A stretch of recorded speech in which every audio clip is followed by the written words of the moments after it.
पनि मनभित्र माया पलायो नि चिन्ने चिन्ने जस्तो लाग्छ कसले बोलायो नि डाँडैको देउरालीमा पुग्यो घम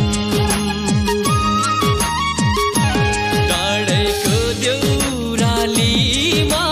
पुग्यो घम भारी बोकी साथी हो हिँड जाम